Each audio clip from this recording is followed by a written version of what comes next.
कि बाबा साहेब अम्बेडकर को आधुनिक भारत का निर्माता कहा जाता है। और क्योंकि वे आर्किटेक्ट ऑफ इंडियन कॉन्स्टिट्यूशन हैं, फादर ऑफ इंडियन कॉन्स्टिट्यूशन है, इसलिए इस नाते जो नया संसद बन रहा है उसका नाम बाबा साहेब के नाम पर होना चाहिए, इसमें कोई डाउट नहीं है। इसमें एक सेंगोल अभी चर्चा में आया है, हम लोग भी नहीं जानते थे, लेकिन एक चर्चा में आया सेंगोल का जो एक ट्रांसफ़र ऑफ पावर जब होता है, जब एक राजा दूसरे राजा को सत्ता हस्तांतरित करता है तो उसको भेंट स्वरूप उसको दिया जाता है। तो ये सबसे पहले नेहरू को अंग्रेज़ों ने दिया था जब सत्ता हस्तांतरित की गई थी, तो नेहरू ने उसको एक्सेप्ट किया था और उसके बाद जो है उसको इलाहाबाद म्यूजियम में रखा गया था।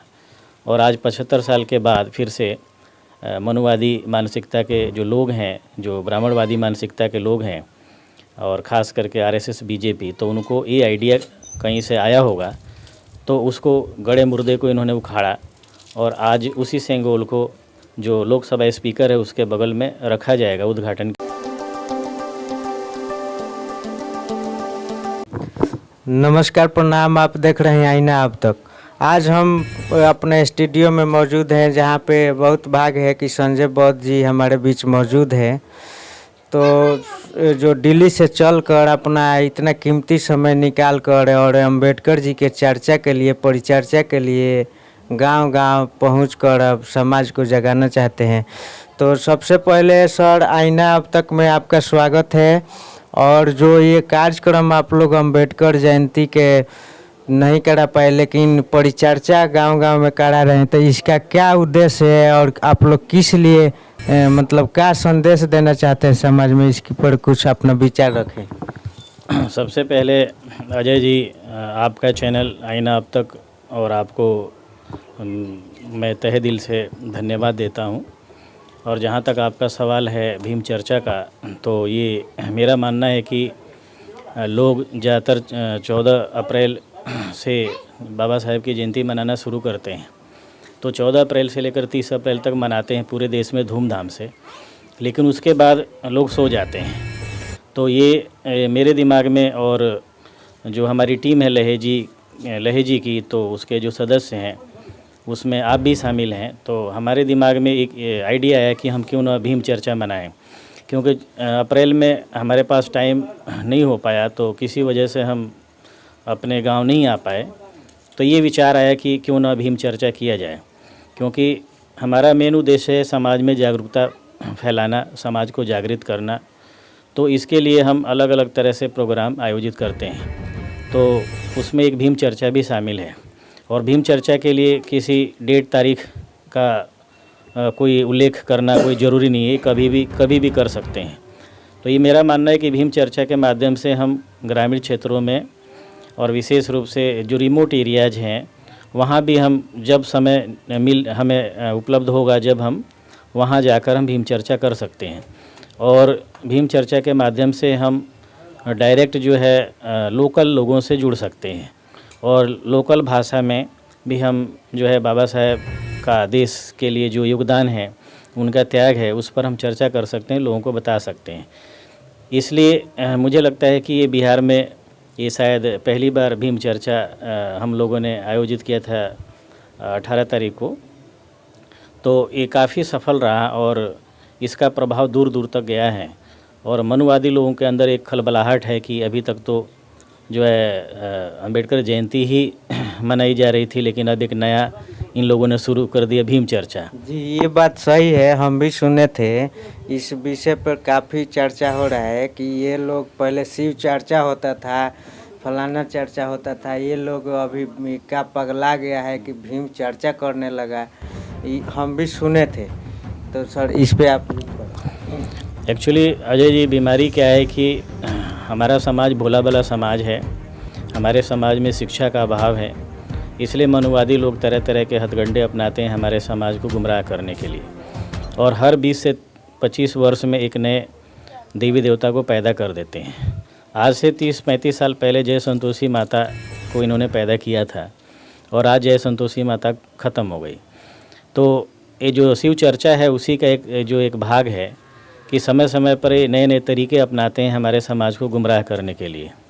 तो हम लोग भी सोचते हैं कि जब इन्होंने शिव चर्चा बिहार से शुरू किया और दिल्ली, बॉम्बे, पंजाब तक पहुंच गया, तो उसी तर्ज पर हम लोगों ने भी सोचा कि हमारे समाज की जो महिलाएं हैं, जो विशेष रूप से जो महिलाएं हैं जो शिव चर्चा में शामिल होती हैं, तो भीम चर्चा के माध्यम से हमारा उद्देश्य है कि उन महिलाओं को शिव चर्चा के जगह पर भीम चर्चा किया जाए और उनका दिमाग जो है इधर डाइवर्ट किया जाए। और इसका असर भी दिख रहा है कि जो मनुवादी उनको जो है पाखंड में, अंधविश्वास में फंसाते हैं, हम उसका काट करते हैं। तो उन महिलाओं को हम आधुनिकता की ओर, वैज्ञानिक तर्क की ओर हम उनको आकर्षित करते हैं और बाबा साहेब के बारे में, भगवान बुद्ध के बारे में, विज्ञान के बारे में उनको बताते हैं। साथ ही साथ जो पाखंडवाद के कुचक्र में हमारी जो महिलाएं हैं समाज की, जो फंसी हुई है, उनको भी निकालने का प्रयास करते हैं। जी, तो हम एक बात और सुने थे, जैसे बाजार वजार में कहीं सुने थे कि अभी तक ये लोग चुप थे भीम वाले, तो जय भीम वाले, लेकिन अभी जगह जगह पूरा जुलूस निकाल रहे हैं, ये कर रहे हैं, वो कर रहे हैं। ये सब बीजेपी का हथकंडा है। वो तीसरा मतलब ये भीम वाले को वोट काटने के लिए भेजे हैं। तो इस पे क्या विचार है सर आप? एक्चुअली जो है मनुवादी लोग जो हैं आज पूरे देश में जो है अंदर से उनको जो घबराहट इसलिए क्योंकि जब भीम चर्चा होगी या बाबा साहेब की बात होगी तो सीधा सीधा हमारा जो मिशन है उनके पाखंडवाद के खिलाफ़ है, उनके जो अंधविश्वास है उसके खिलाफ़ है। तो हमारा जो बाबा साहेब का मिशन है वो व्यवस्था परिवर्तन के लिए है। तो जो स्वर्ण समाज है वो किसी भी चीज़ से कंप्रोमाइज़ कर सकता है, लेकिन जब व्यवस्था परिवर्तन की बात जब आएगी तो वो बर्दाश्त नहीं कर सकता। इसलिए आज पूरे देश में, चाहे वो गांव हो, शहर हो, छोटा शहर हो, मेट्रो सिटीज़ हो, हर जगह एक तरह से बेचैनी है स्वर्ण समाज में कि उनको ऐसा लग रहा है कि जो है दलित समाज या ओबीसी बैकवर्ड समाज जाग रहा है, और जैसे जैसे जागेगा वैसे वैसे उनके लिए जो है ये ठीक शुभ संकेत नहीं होगा। इसलिए आज पूरे देश में एक जो है उनके स्वर्ण समाज में एक जो है बेचैनी का माहौल बना हुआ है। यहाँ भी भीम चर्चा हम लोगों ने किया तो हमारे जो समाज के जो लोग उपस्थित थे तो उनको कितना समझ में आया ये तो नहीं पता, लेकिन जो विपक्षी लोग हैं, स्वर्ण लोग हैं, तो सुनने में आया कि वो लोग ज़्यादा जो है उन लोगों को अच्छा नहीं लगा, क्योंकि वे लोग सोचते हैं कि ये जो समाज है ऐसे ही रहे और जागरूकता ना आए, ताकि समाज को आसानी से वे लोग गुमराह कर सकें। और रही बात वोट की, तो इसलिए खलबली मची है विशेष रूप से देहात एरिया में, बिहार में, क्योंकि 24 का इलेक्शन आने वाला है। तो इनको लगता है कि अगर ये समाज जागेगा तो कहीं ना कहीं बीजेपी को इससे नुकसान होगा। तो एक अभी न्यूज कल परसों का है, अभी सुनने में आ रहा है कि जो नई संसद भवन जो बना है, जिसका उद्घाटन हुआ, तो उसमें जो अपना मोदी जी कहते हैं आदिवासी समाज, दलित समाज का जो राष्ट्रपति द्रौपदी मुर्मू जी है, बहुत मतलब जहाँ भी जाते हैं वो दलितों का चर्चा करते हैं। लेकिन अभी सवाल है, देश में पूरा हंगामा है, 20-21 पार्टी विपक्ष में उसका बहिष्कार भी किया है, तो राष्ट्रपति को उसमें आमंत्रित नहीं किया गया। इस पे आप कुछ कहेंगे सर? हाँ, ये एक्चुअली अजय जी, ये मनुवादी मानसिकता का ये जीता जागता उदाहरण है, क्योंकि हमारे संविधान के अनुसार जो राष्ट्रपति होता है वो लोकसभा, राज्यसभा और पूरे संसद का जो है सर्वोच्च अधिकारी होता है, कार्यपालिका का अध्यक्ष होता है और पूरे देश का जो है प्रथम नागरिक होता है। इस नाते संविधान का जो झुकाव है वो राष्ट्रपति के तरफ है कि ऐसे मौके जो हैं वो राष्ट्रपति के लिए है। यदि इस संसद का उद्घाटन राष्ट्रपति के द्वारा कराया जाता तो शायद एक देश में संदेश जाता, पॉजिटिव संदेश जाता, लेकिन ऐसा नहीं हो रहा है। ये दुर्भाग्य है इस देश का, इस देश के लोगों का। और सीधा साधा अगर सिंपल लैंग्वेज में हम कहें तो जो मोदी जी उद्घाटन करने जा रहे हैं 28 तारीख को, यानी कल, तो एक हम कह सकते हैं कि अधिनायकवाद, जो तानाशाही व्यवस्था है, उसका उदय होने जा रहा है। क्योंकि इनडायरेक्टली कहीं ना कहीं जो बीजेपी है, आरएसएस है, इनका भारत के लोकतंत्र में विश्वास नहीं रहा है शुरू से, तो ये इनडायरेक्टली जो अधिनायकवाद है उसको स्थापित करने जा रहे हैं। क्योंकि उसमें एक सेंगोल अभी चर्चा में आया है, हम लोग भी नहीं जानते थे, लेकिन एक चर्चा में आया सेंगोल का जो एक ट्रांसफ़र ऑफ पावर जब होता है, जब एक राजा दूसरे राजा को सत्ता हस्तांतरित करता है तो उसको भेंट स्वरूप उसको दिया जाता है। तो ये सबसे पहले नेहरू को अंग्रेज़ों ने दिया था जब सत्ता हस्तांतरित की गई थी, तो नेहरू ने उसको एक्सेप्ट किया था और उसके बाद जो है उसको इलाहाबाद म्यूजियम में रखा गया था। और आज 75 साल के बाद फिर से मनुवादी मानसिकता के जो लोग हैं, जो ब्राह्मणवादी मानसिकता के लोग हैं और ख़ास करके आरएसएस बीजेपी, तो उनको ये आइडिया कहीं से आया होगा, तो उसको गड़े मुर्दे को इन्होंने उखाड़ा और आज उसी सेंगोल को जो लोकसभा स्पीकर है उसके बगल में रखा जाएगा उद्घाटन के बाद। तो ये कहीं ना कहीं ये इनका भारतीय लोकतंत्र में विश्वास नहीं रहा है। तो ये कहीं ना कहीं एक इशारा है कि देश जो है मिलिट्री राज के तरफ बढ़ रहा है, अधिनायकवाद के तरफ बढ़ रहा है। और उसमें अपने 6-7 साल के शासन में मोदी जी ने दिखा दिया है कि भारतीय लोकतंत्र केवल अब कागज़ों में ज़िंदा है, असलियत में ज़िंदा नहीं है। दूसरी बात, द्रौपदी मुर्मू का सवाल हो या रामनाथ कोविंद का सवाल हो, तो आदिवासी दलित समाज के लोगों का वोट हासिल करना इनका मेन मकसद है और संविधान को ये बदलना चाहते हैं और देश का लोकतंत्र है उसको ख़त्म करना चाहते हैं। क्योंकि इनका जो विंग है आरएसएस, तो आरएसएस का जो उद्देश्य है वो यही है कि संविधान को ख़त्म किया जाए, हिंदू राष्ट्र बनाया जाए। तो इसलिए आदिवासी का वोट लेना हो या दलित समाज का वोट लेना हो, इसके लिए तरह तरह के हथकंडे अपनाते हैं। दलितों का वोट लेने के लिए इससे पहले रामनाथ कोविंद को राष्ट्रपति बनाया गया था और काफ़ी सक्सेस भी रहे, कई राज्यों में दलित वोट इनको ज़बरदस्त मिला।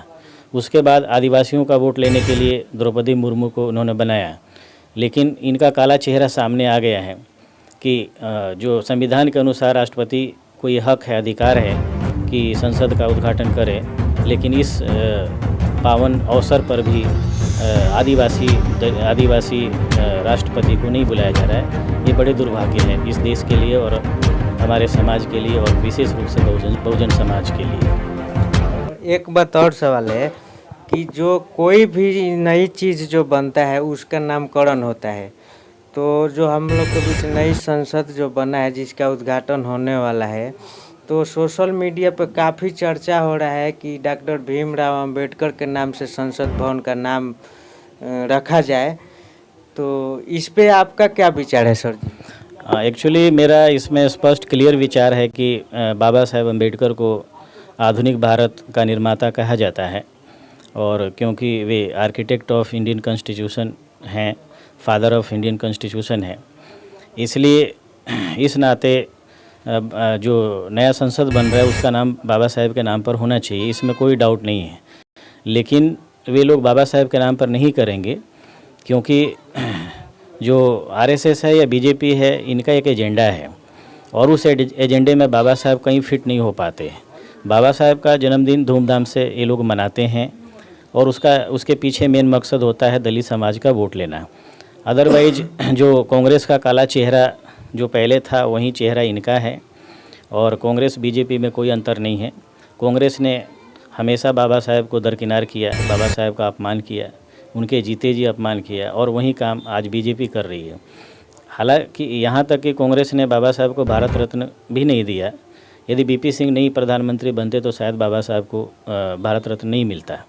वही स्थिति बीजेपी की है। बीजेपी कांग्रेस से ज़्यादा खतरनाक है क्योंकि इसका एजेंडा जो है वो हिंदू राष्ट्र का है और ठीक उसके एंटी अगेंस्ट में बाबा साहब खड़े हैं।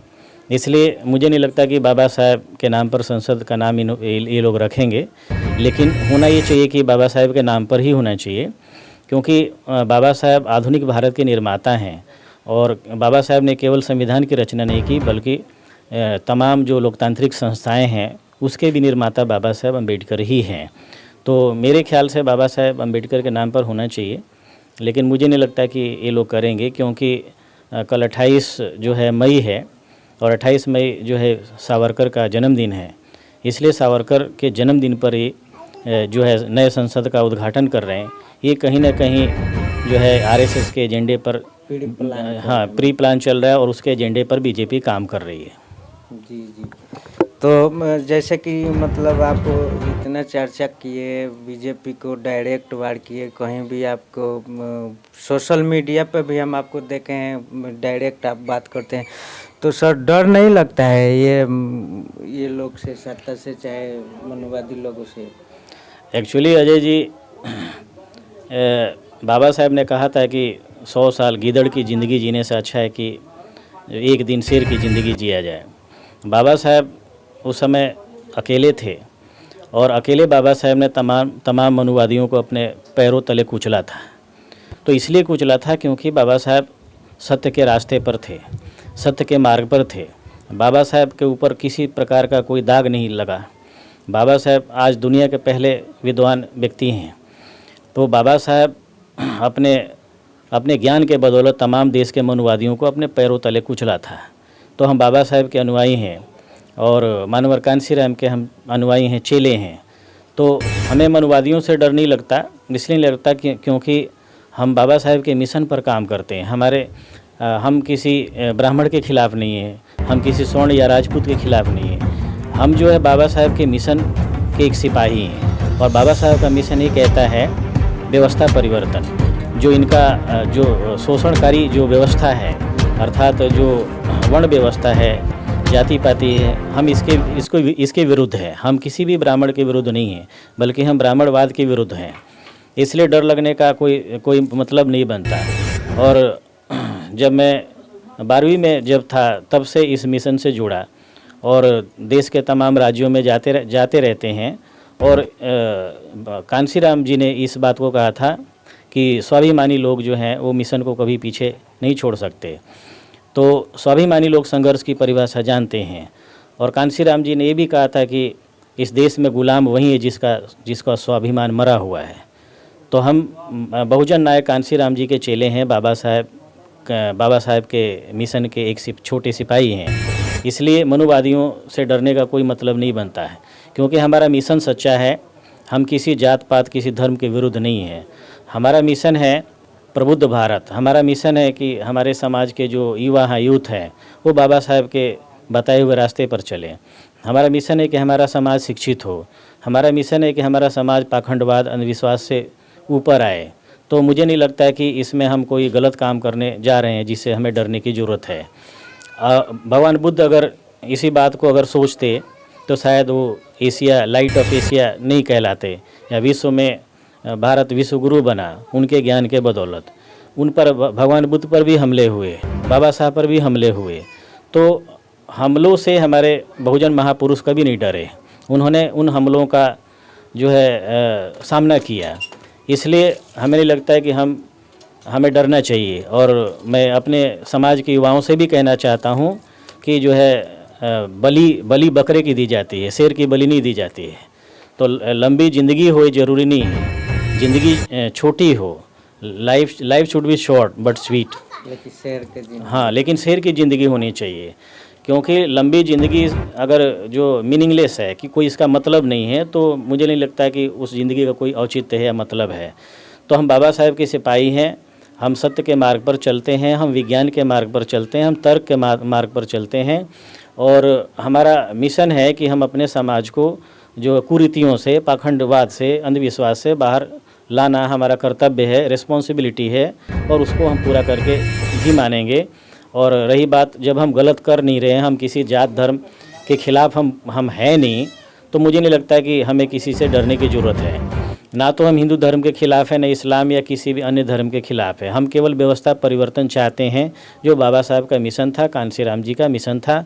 और व्यवस्था परिवर्तन होकर रहेगा इस देश में, क्योंकि जो है आज पूरे देश में एक आंधी चल रही है व्यवस्था परिवर्तन के खिलाफ़। और पूरा देश जो है एक सुर में ये चाहता है कि व्यवस्था परिवर्तन होना चाहिए। और हज़ारों साल से मनुवादियों की जो व्यवस्था चल रही थी आज़ाद भारत में भी, इनकी मनुवादी व्यवस्था आज भी चल रही है। भारतीय संविधान केवल एक मुखौटा है और भारत का लोकतंत्र केवल किताबों में है। प्रैक्टिकली व्यवहारिक रूप में आज मनुवाद हावी है। तो हम मनुवाद का जब तक जिंदा हैं, जब तक शरीर में एक खून का कतरा है तब तक मनुवाद का हम विरोध करते रहेंगे और ब्राह्मणी व्यवस्था का विरोध करते रहेंगे। हम समतामूलक समाज स्थापित करना बाबा साहब चाहते थे और उस मिशन पर हम चलते हैं और हम चाहेंगे कि हमारे समाज के युवा भी जो है मेरे साथ खड़े हों और हम सभी मिलकर समतामूलक समाज बनाएं, बाबा साहब के मिशन को हम पूरा करें। जी, आपका परिचय सर? एक्चुअली मैं संजय बौद्ध और दिल्ली यूनिवर्सिटी में जो एडॉक पे असिस्टेंट प्रोफेसर हूँ पॉलिटिकल साइंस। तो जैसा कि देख रहे थे हमारे बीच संजय बौद्ध जी मौजूद थे, जो परिचय का मोहताज नहीं है। हमारे चैनल पे काफ़ी पहले इनका इंटरव्यू भी हो चुका है, संबोधन का भी वीडियो हम चला चुके हैं, तो आप समझ सकते हैं कि इनके प्रोफेसर हैं, लेकिन इनके पीएचडी किए हुए प्रोफेसर हैं। तो वीडियो को लाइक करें, शेयर करें, अगर चैनल पर नए हैं तो सब्सक्राइब भी करें। धन्यवाद। जय हिंद, जय भीम, जय भारत।